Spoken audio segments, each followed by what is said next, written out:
Want to make a progress chart like this? Select the data. Go to the Insert tab. Add a donut chart.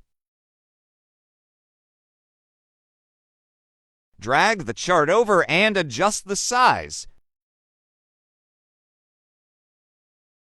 Delete the header and legend. Triple-click the orange portion. Change the orange filter gray fill.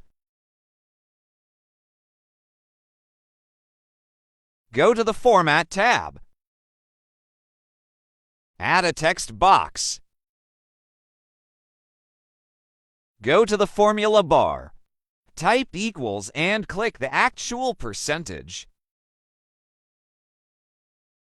Resize and center the text.